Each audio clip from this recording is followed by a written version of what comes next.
Hello, and welcome to another fully live episode of Hacking with Friends. My name is Kody Kinzie. I am a security researcher at Varonis, and today we have my good friend and fellow hacker, Killian, aka Heisenberg, on to talk about the hacker news of the week. Killian, thank you for joining us today. Yeah, thanks for having me. I apologize for being my fake avatar. My camera just straight up does not want to behave today. It's a Friday. It's checked out. Your non-corporeal form is appreciated here in whatever means you choose to appear. Hello, everybody. I have a lot of stuff to talk about. And if you didn't catch my video talking about the Lebanon situation with the exploding devices, I released it last night thinking like, I'll get it out there.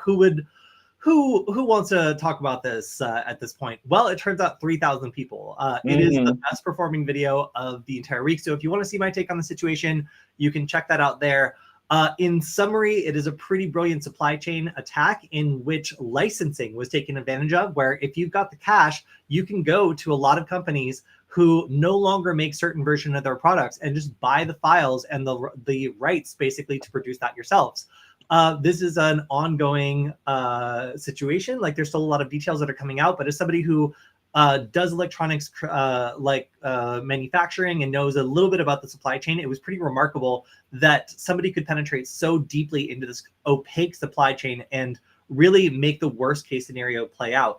We had a scare years ago where there was a news agency that came out with the big hack, and there was a picture of like a chip, and it was all kind of redacted later, where the claim was that this opaque supply chain had led China to be able to insert things into certain pieces of hardware, and they even claimed to find the chip, and then suddenly they wheeled it back. So this was like somebody read that and was like, that's a great idea, and then went the most insane like James Bond twist at the end, like way you possibly could about it. So lots of people are still talking about this. My extended take is already in the video we just released, so if you want to check that out, you can. But as details come out, we will probably revisit it in the next couple weeks. So pretty wild and crazy. And again, not done. We are continuing to find new information about this even now. So stay tuned, as we'll probably learn more in the next couple weeks.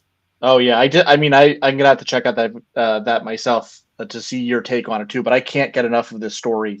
Like this is the type of not exactly cybersecurity, but like security things that got me into it in the first place. Like this is that top tier, like outside the box thinking stuff. So amazing to see it play out. Like absolutely crazy.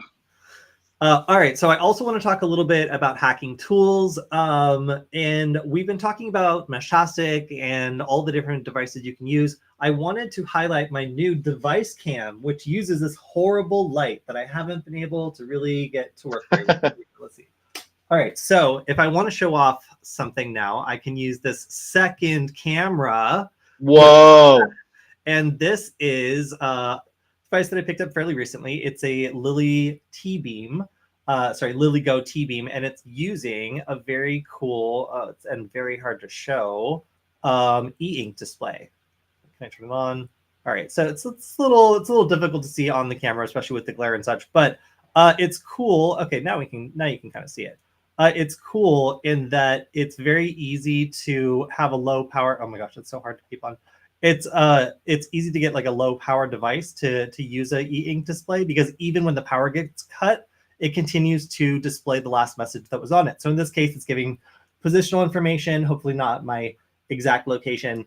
But yeah, so this little device can have custom antennas on it. It's got a nice low power screen that allows you to display information intermittently when no new information is being updated. It just kind of saves power. It's very cool, and it's got usually it's got on the back like a whole pinout and where everything's laid out. I've replaced that with Velcro so I can strap it to things.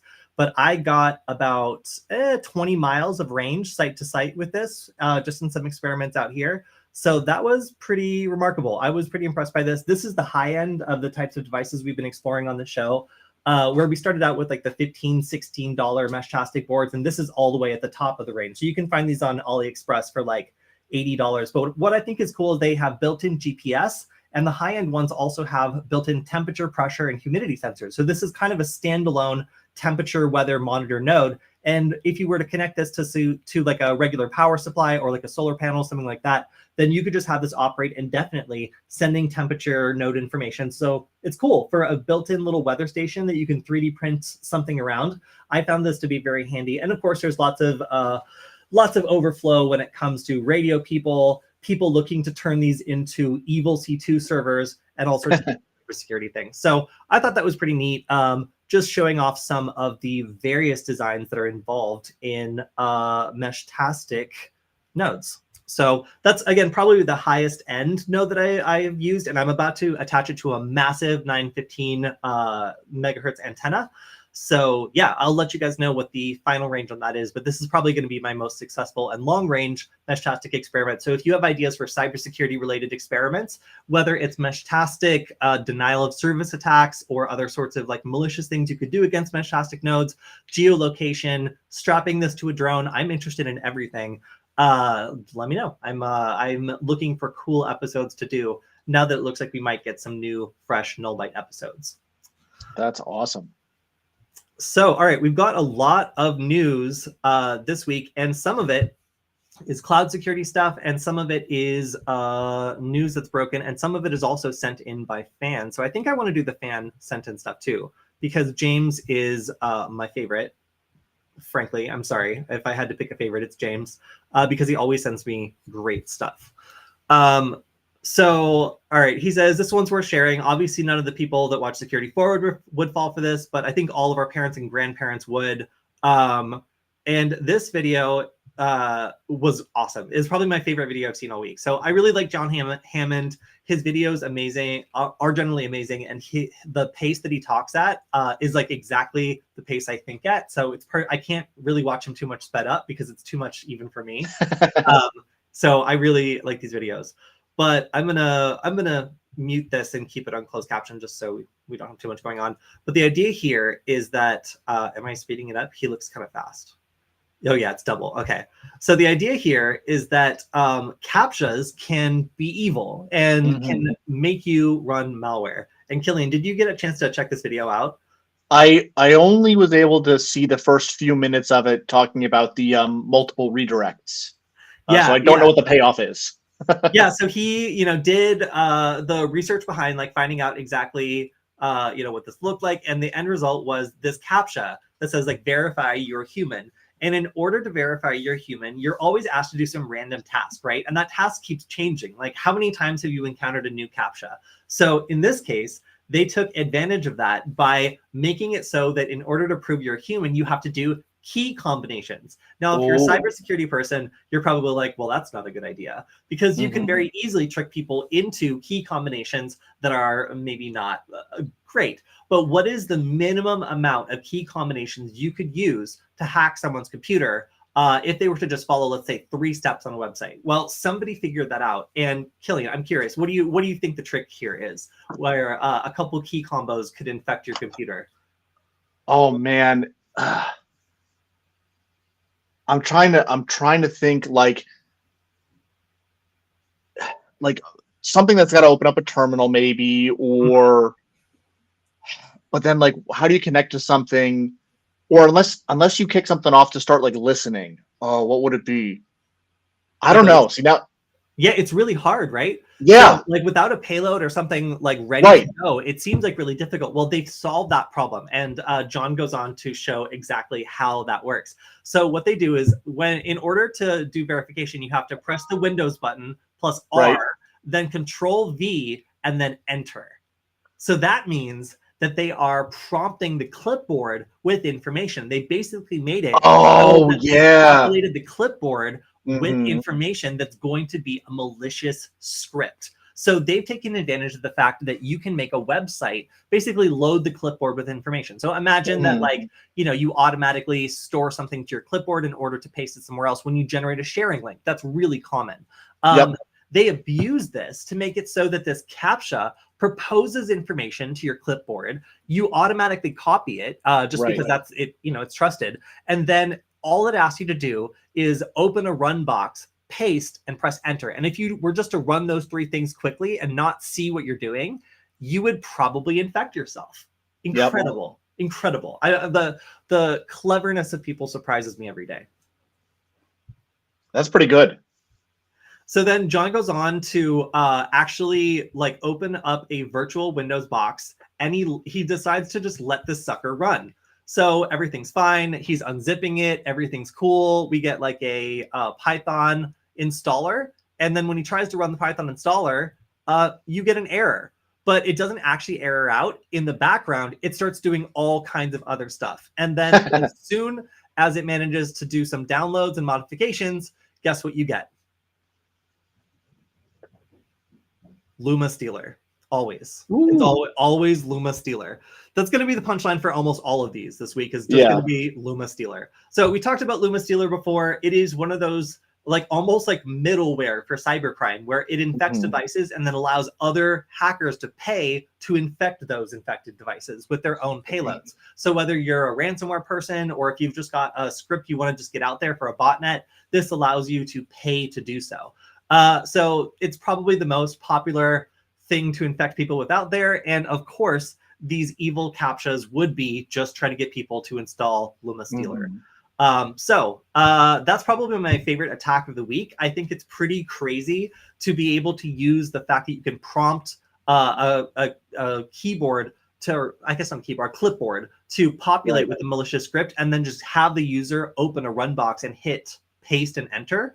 That's a very, very, very short list of things you need to do in order to infect yourself. You're like moments away from just hitting those key combinations and infecting yourself. So priming its own environment, like taking advantage of, you know, what resources it has, living off the land, like this is a very clever attack. And I thought it was also very well presented by John. All right. More news this week. We have Disney deciding to go with another communication platform, basically anything but Slack at this point, after a huge data breach. This is was perpetrated by someone whose I believe their hacker name is NetBulge. And yes, NetBulge. So NetBulge breached Disney's Slack platform and stole 1.1 terabytes of data. And if you know how people use Slack, you know that often there are links exchanged here, other information that's highly internal and very, very like useful for somebody who wanted to maybe dig deeper into the system. So that is obviously not great, and probably the reason why Disney has decided to go elsewhere. This also is a great callback to the time that Club Penguin stole 2.5 gigabytes. Sorry, Club Penguin affiliated hackers stole 2.5 gigabytes of information about the franchise because a Confluence server was left exposed. So yeah, Disney has been targeted before, but in this case, it's unclear what the motivations of NetBulge were in this breach.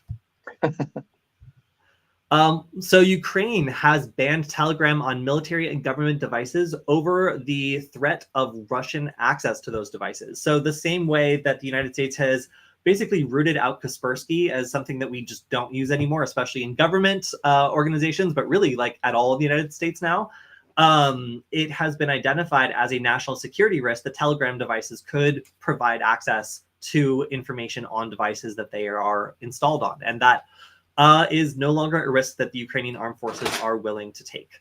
So as a result, it is now not prohibited on personal devices, but it is prohibited on government devices that they cannot use them and need to have it uninstalled by a certain date. All right. So did we ever, Kody, not to derail you, but did we ever get an update on the story about the founder of Telegram who was arrested in, where was he arrested? France or somewhere? France. Yeah. He's still making statements and the process is still going through, but no, I don't have any updates on that. So yeah, I haven't heard anything. I was kind of surprised that like I didn't see another big story about it, but I didn't think I missed it. Yeah, no, the process is just going slowly. So I'm also waiting for updates on that one, but everything was kind of overshadowed by the Lebanon situation this week. Yeah, that's for sure. So this was a clever social engineering attack that was going around the UK. This, I I guess you have to ask how many people in your life would probably scan this QR code. So the scam goes like this. If your name is Emily and your boyfriend went out last night, he cheated. Here's the video for proof. And this looks like a handwritten poster. There's a QR code, and the promise is that there is, some sort of salacious video here that's going to give evidence. And everybody loves drama, and they picked a very, very common name, Emily. They probably picked one of the most common names in the country. So the idea here is you have a large net of people that feel personally addressed by this.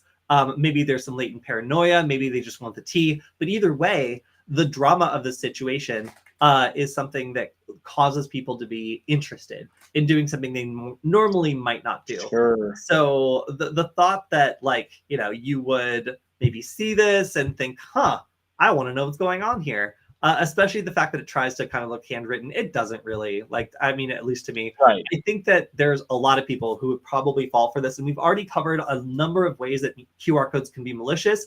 I think that in this case, it was just marketing. But it's still a way that I think as a hacker, I'm mentally filing away as something that I would probably use if I wanted to infect specific devices as a way of getting people to scan QR codes that might be hiding information that you wouldn't go to a link if you were able to actually see what it said.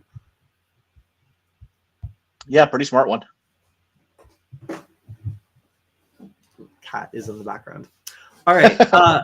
So next up, we have the Tor network saying that based on publicly available information or just what they're able to get from the cases that are working through the criminal justice system, it is still safe, even though police are reporting using timing attacks to de-anonymize users.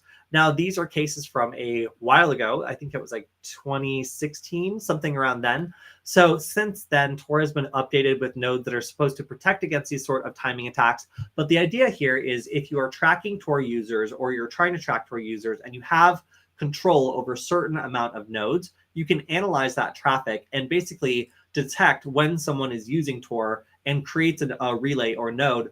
And they log on, they log off, they do certain actions. You can correlate those from the point that the traffic goes in to the point that the traffic goes out. And even though it might switch between a different relays and you can't prove it's the same traffic, the timing over a set period of time shows that there is a pattern, that person is repeatedly connecting to the same services or logging into the same accounts. And that's how they were able to prove that some of these people were affiliated with accounts they were accessing with Tor.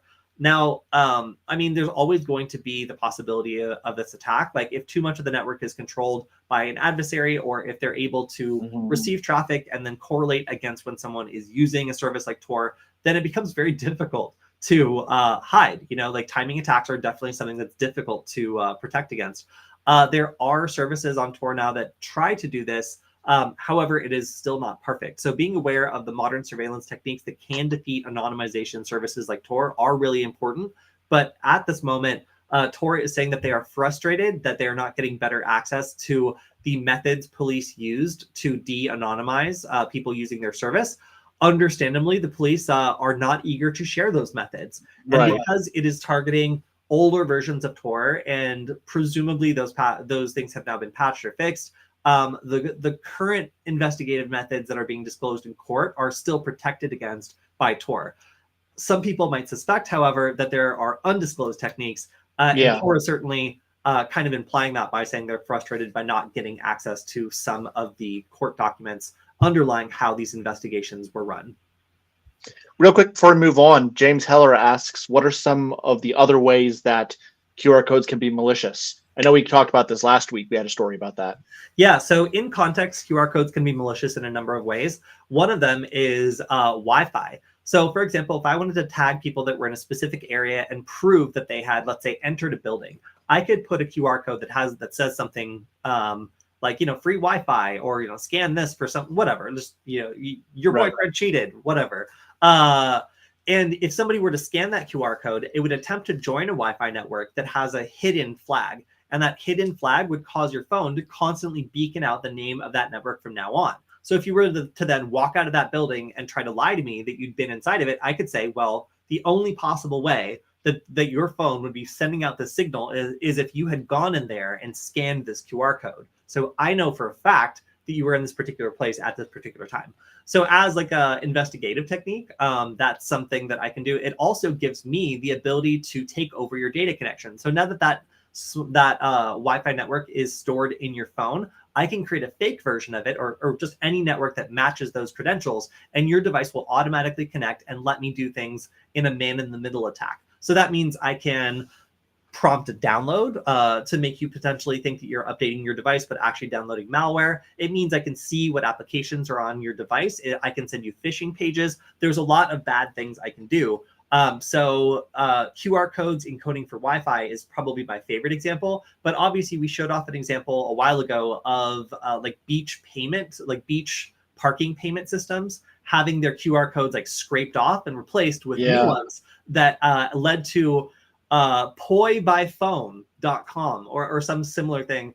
We looked at the URL and it was literally, they just made a single typo in it, because if you just look at it really quickly, it looks okay. Poi by phone led you to a fake payment portal that would take your credit card information and just charge you an arbitrary amount and probably turn it into cryptocurrency, and then off it goes. So whether it was North Korea collecting money for their nuclear program or somebody just skimming people off the local beach, we don't really know. But either way, it can either lead you to a fraudulent payment portal, it can infect your device so that it's more susceptible to Wi-Fi attacks, or it can probably download malware if it tries to bring you to like an application or something, if you're trying to sign up for a payment service at a location that requires you to do so for parking or something like that. All right, so this is grim and depressing. I think this is like something that we already knew, but the FTC is now like talking about it out in the open. So we don't have great data privacy laws in the United States. We just don't. Your data is out there. Companies can process it however they want, and if they feel like it, they can offer you free credit monitoring if they happen to unintentionally, by not securing it at all or just leaking it openly through a misconfiguration, they can just breach that data and nothing really happens. We have lawsuits every once in a while, but companies are generally pretty well protected against them. It is not the same everywhere in the world. In Europe, they have pretty strong data privacy laws that require companies to tell you why they're processing your information, store it in particular ways, and dispose of it after a certain reasonable period of time. But here in the US, that data can stick around for a lifetime and be freely traded, enrich, and end up in very unsettling places. Now, one of the targets of that drive to collect data has been children and teens. And legally, these people are not supposed to be using these services, but everybody knows that they do. So the FTC has proven that companies will claim that children do not use their services, even though it is obvious that they are, and collect their data just like anyone else, building invasive profiles, targeting them with highly targeted advertising, and selling that information to anybody who's interested. Because companies are merely saying that children are not using their services rather than actually managing that data in a responsible way, children are being targeted just as aggressively, if not more aggressively, than adults. And as a result, there's a lot of information being collected on kids from a very early age that's bought, traded, and sold to all sorts of unscrupulous entities. So that market is very profitable and widely unregulated.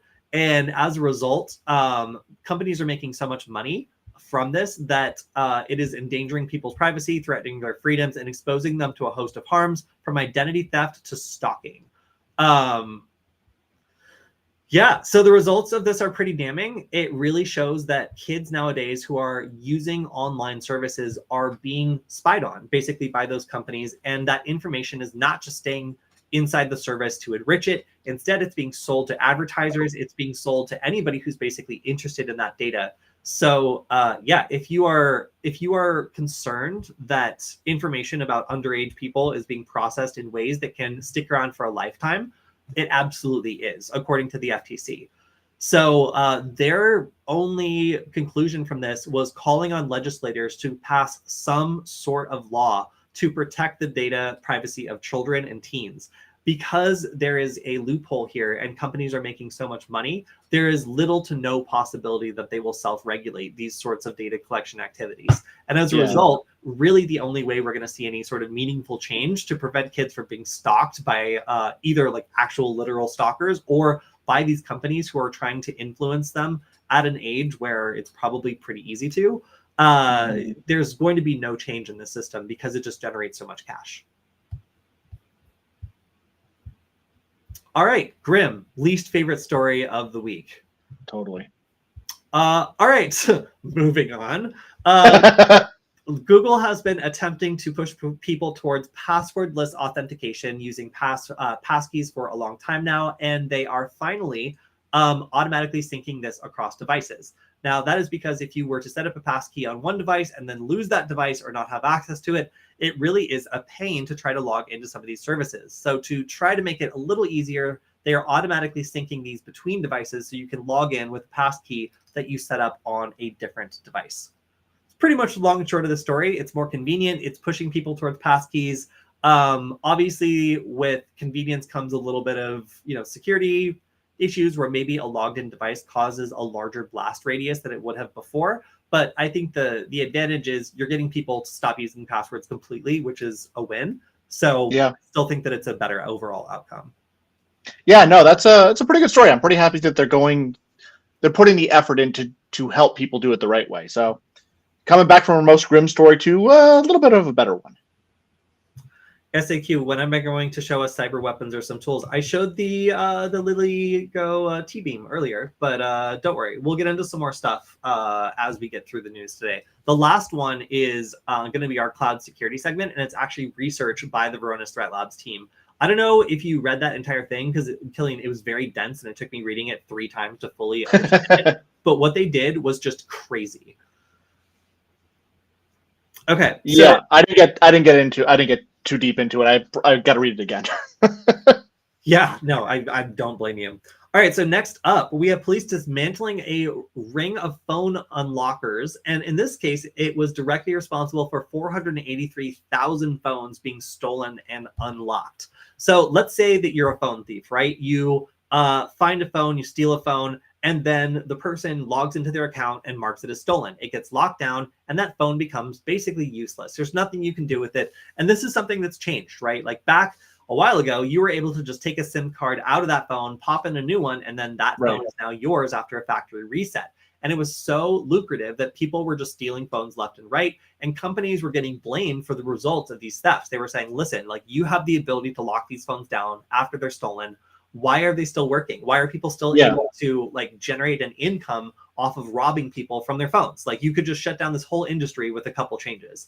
So phone companies did this. They made it a lot more difficult to reactivate stolen phones. However, there popped up a cybercrime cottage industry in which the main administrator sitting here at their desk was able to spin up a server that would unlock these stolen phones and make it so that people who stole those phones would have access to the value of those devices. So you have your phone thief over here who is stealing a phone from the phone theft victim. The phone theft victim is reporting the theft, and then this phone is getting locked. So the phone thief then goes to the unlockers, who are basically buying access to the main administrator's software. And the unlockers charge the phone thieves to unlock the phone, and then the phone thieves can go and resell them on the open market. So these unlockers are in like a middle position where they are just consuming software as a service, and the administrator is the one who's making updates, making sure everything works, and maybe using the service himself occasionally or themselves occasionally. So this is pretty interesting. I kind of wondered what happened to this whole industry after the average person stopped being able to, just grab a phone and then sell it if they found it. Like it really was something that people found easy to do up until a very specific point. So this is what happened after that point. A whole industry evolved around paying for people who were able to spoof a server that would communicate with the phone and cause it to unlock itself. So pretty crazy, requires a lot of highly specialized inside information, and watching another one of these like peripheral, like cybercrime like industries get shut down is fascinating to me, because obviously there's still other ones out there. This wasn't the only one. So the fact that there is a whole other cybercrime segment that I was unaware of stuns me every week that we uncover a new one. James Heller asks, does this work on iPhones or is this just an Android problem? This is actually for iPhones. Yeah. So this was a cloud-based mobile platform, but in this case, it was definitely talking about iServer. So it's definitely going after like Apple devices. So super interesting that this is targeting smart devices that are expected to be stolen, that are worth a lot of money, and thus when reselling them, there's enough money in that sale to accommodate a whole software as a service industry in the middle. Right. All right, so if you have been using crypto exchanges in Germany, you might have a hard time getting your silly money because it is unfortunately probably tied up in one of these investigations. Now, there are specific rules for proving who someone is when exchanging cash, and even when that cash is not real, those rules still apply. And the German government has become extremely serious about this, shutting down 47 separate cryptocurrency exchanges that were suspected to not be using these proof of identity rules, thus making it easy for cyber criminals to launder money. Now, Bitcoin exchanges are a way that you can do things like tumbling Bitcoins and kind of trade them between people so that the original source of those Bitcoins become obscured. And it makes it much more difficult to trace the transactions after they leave an account or they're associated with a piece of, let's say, like a ransomware payment. So the German government claims that this provided a low risk environment for cyber criminals to launder their proceeds without fearing prosecution or being tracked. And of course, this is mostly when people talk about this, related to North Korea using stunning amounts of cryptocurrency to fund their nuclear weapons program. All right, next up, this was one that I sent to you before the stream, and I imagine we'll probably uncover what this was all about in the future. But a noise storm had been flooding the internet with spoofed traffic. And this is something that, there's a lot of possible explanations here. One of them is that like it's a misconfiguration, but that really does not seem to be the case. Instead, this seems to be the test of some sort of distributed denial of service attack, some sort of clandestine communication, C2 of malware, or again, maybe the result of a misconfiguration, but it doesn't seem like that sort of thing. So this traffic specifically avoided certain types of services while saturating others. And that was another thing that was quite interesting here. It really went after things like Cognite, Lumen, and Hurricane Electric, but completely avoided AWS. So that's kind of a notable aspect of whatever this flood of traffic was. It mostly focused on TCP connections, targeting port 443, but there's also a lot of IMCP packets, and there was an embedded ASCII string of love, which you can see here, which added to the mystery of this activation of whatever it was. So most of the traffic was pretty normal, but it seemed like a deliberate effort by a knowledgeable actor. And Gray Noise is publishing PCAPs showing some of the traffic and trying to get people in the community to help figure out what is going on. So if you are interested in network security, if you want to take a crack at this mystery, it's like one of those like SETI programs where they like got some from outer space and they don't know what it means. But they are saying that this is very unusual traffic that they would love to get some insight into, as it could indicate the activation of a new tactic, some like highly sophisticated embedded malware somewhere, or some other sort of anonymized attack. So it's unclear who's behind it. It's unclear what the purpose is, but it is definitely the mystery of the week when it comes to strange internet traffic, which may come back to become significant in the next couple of weeks. Yeah, definitely a really cool story. Definitely interesting to hear how this plays out. So hopefully we see some follow-up on this. Yeah, strange internet weather. All right, so we have another attempt to distribute malware, and we're talking about these every week. This one is, again, Luma Stealer. We see it every week, multiple times. So how are the Luma Stealers trying to get you this week? Well, in this particular case, it's trying to go after GitHub repositories that have a lot of people following them. So if you follow a GitHub repo, you get updates from it. And by carefully crafting messages that look like you were part of a breach or try to like make it look like there's an issue, you can send emails to all these people who are following these GitHub topics and make it look like there is a security breach or a phishing campaign, and basically make it say that they need to download a scanner to make sure that they're not impacted. So users are advised to go to github-scanner.com to learn more about the alleged security issue. And it's supposed to, oh, here we go. This is what it looks like. Security vulnerability detected in your repository. It attempts to make it look like in order to fix the vulnerability, they need to use this scanner to find the problem. And look at that. we get the So this is the top of the funnel, basically, of this attack, where we have people who are following these GitHub topics. They are maybe like it's a popular repo, or like they submitted a bug, or like something. And now we're able to actually reach them with a phishing campaign, trying to get them to download, of course, Luma Stealer at the very end. And here's where we have the here's where we have the evil copy and paste that we talked about at the beginning of the stream. All right, almost through. So this was a big story. Europol took down the Ghost encrypted messaging platform. This was a I think it was like a $2,350 service that included 6 months and a modified smartphone that was shipped to you, plus tech support services. But it turns out it was just the Australian police. So this has been a very popular technique lately to mimic some of the organic encrypted platforms that criminal organizations were starting to use. They would just blindly kind of accept that this encryption protected them. But in most cases, the servers were running through like Europol or like the French police or like the German police. So every police agency seems to have had the opportunity to create their own for crime encrypted messaging service, and then use that access to like prevent murders, intercept drug shipments, and do all sorts of other enforcement actions that allow them to stay one step ahead of criminals. It's unclear how long criminals are going to keep falling for this scheme, but it keeps working over and over. So they are just going to keep doing it over and over again.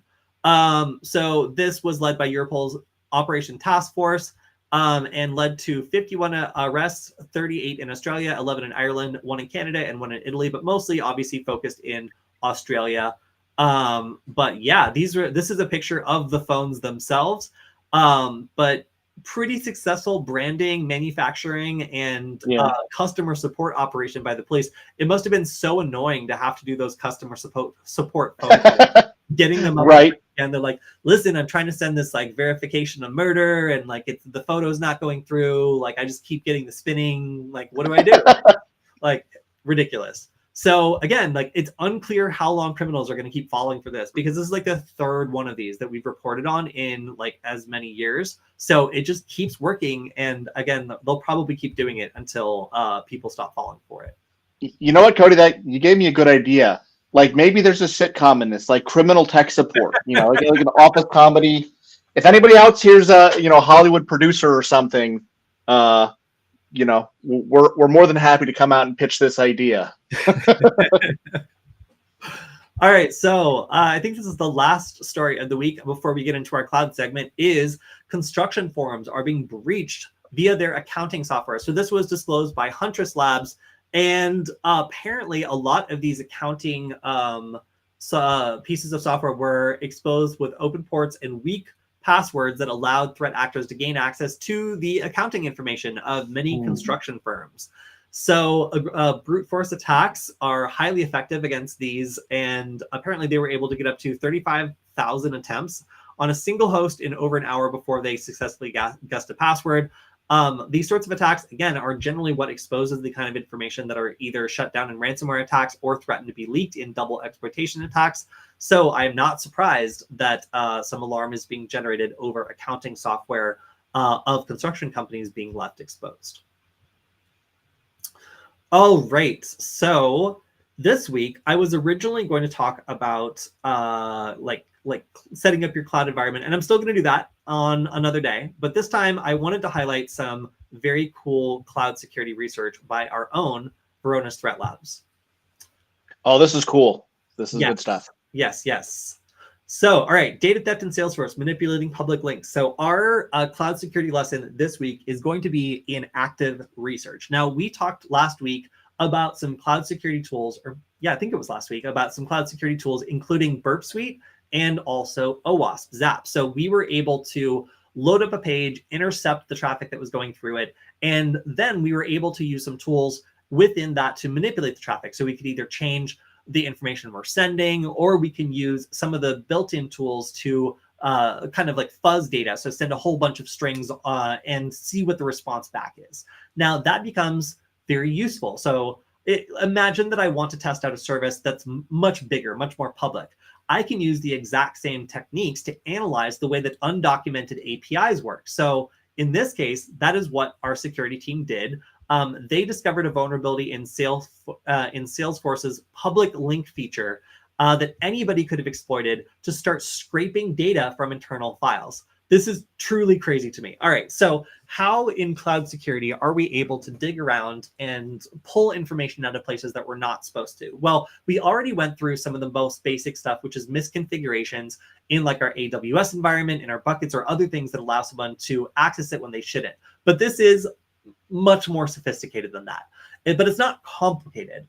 So what's going on here is that we can use tools like Burp Suite to identify small differences in responses that give away information that can be stacked and eventually spill out like entire documents worth of data.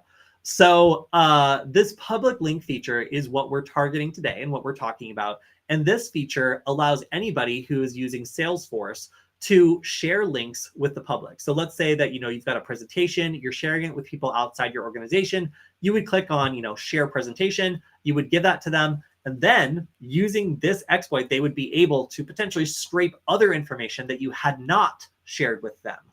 That is a big deal. So how does this actually work? So, all right, we've talked about public links. We've also identified that we'll share this with somebody who is not part of our organization. But in Salesforce, it actually generates a URL that is actually a Salesforce Lightning application. And it's going to verify a password if necessary, retrieve the file, and then show the file in the browser preview. So it uses what's called Aura components for their front-end elements. And when we create this link, it uses an Aura endpoint accessible to unauthenticated users to communicate with the undocumented API and pull the information necessary for us to get the link and share it. So people who click on the public link from Salesforce are what's called a hidden external user, and they have a restricted set of permissions to access files and other information on the server. But what our team did was start digging around and look at what those permissions can still be abused to do. So any admin on the Salesforce environment can't really do anything about this.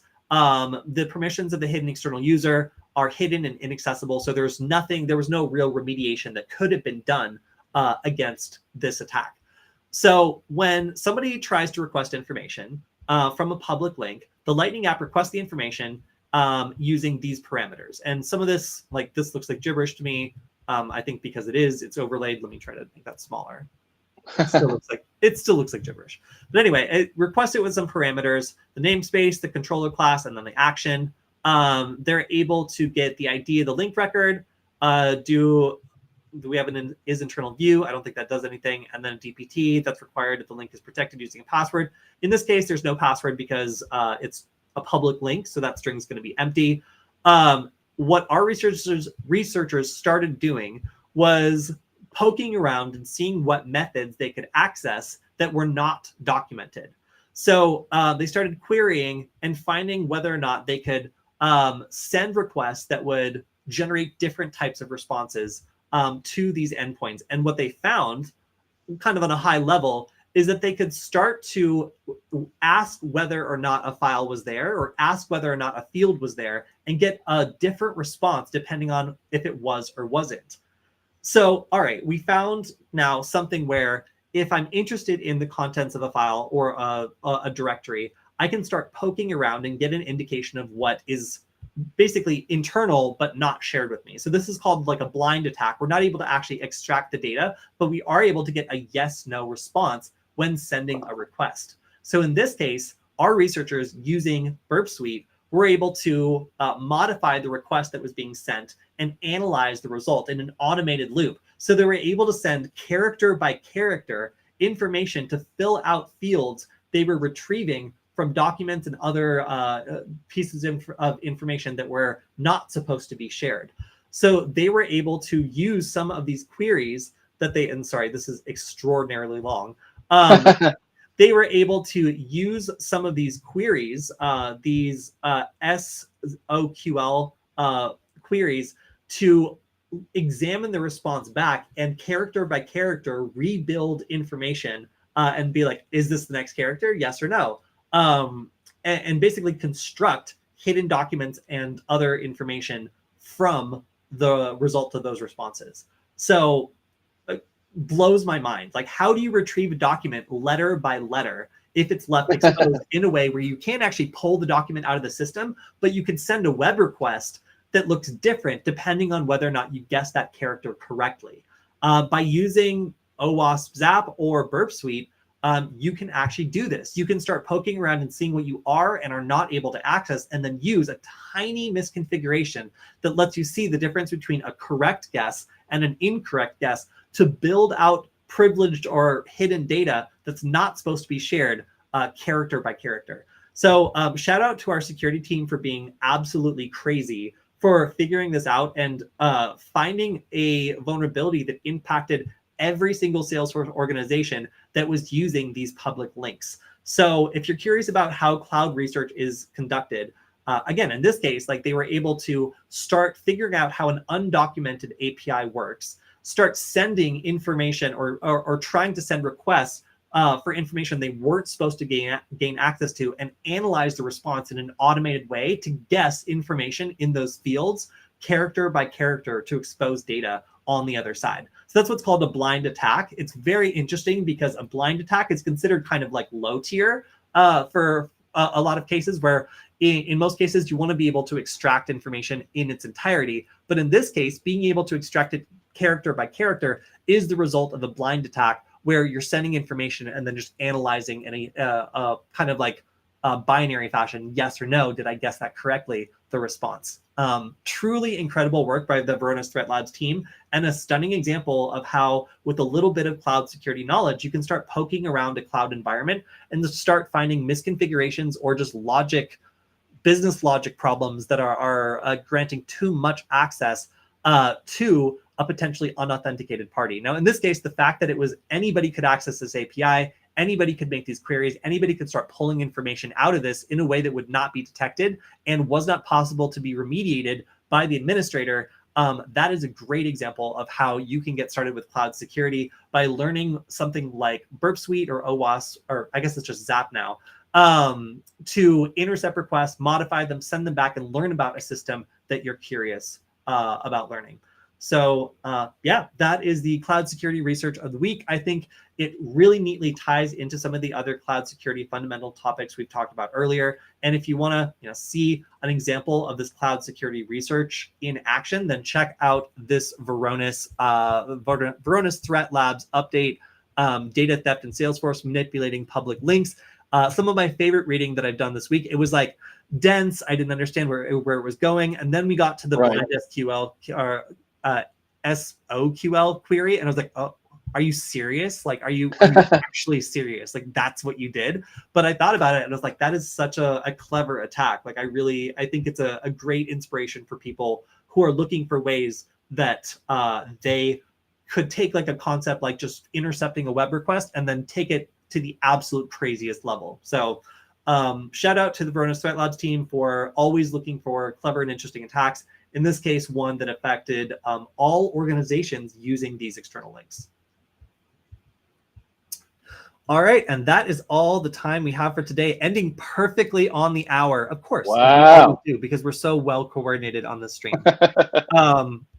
So thank you to everybody who joined us on this one, and also who have been commenting on the video we released last night. It's got almost 4,000 views now. It is quite something. And we, of course, will be back next week on Wednesday to talk about the hacker tools of the week, and also any questions you might have. We'll answer them live. and go through your comments on the YouTube channel. And there are a lot of them. So thank you to everyone who's a regular on the show, especially James for shouting out some great news for me to cover this week. Always appreciate it. You can find me on infosec.exchange or hack.gay if you've got some stories to send me that you want me to cover on the show. And Killian, as always, thank you for hanging out with us. It's my favorite thing to get to do all week is to hang out with you and talk about the news. So hopefully everybody else enjoys that as well. And we'll have you on next week too. Awesome. Sounds good. Thanks so much. It was a pleasure to be here. Cool. All right. And if everybody wants to support the stream, you can always do so by going to Varonis.com/Kody. Lets everybody at Varonis know that you want us to keep doing this twice a week, every week. It doesn't cost anything. And we sincerely appreciate it because we love to do this show. All right. We will see everyone next week on Wednesday. Have a good weekend, everyone. Goodbye. Take care.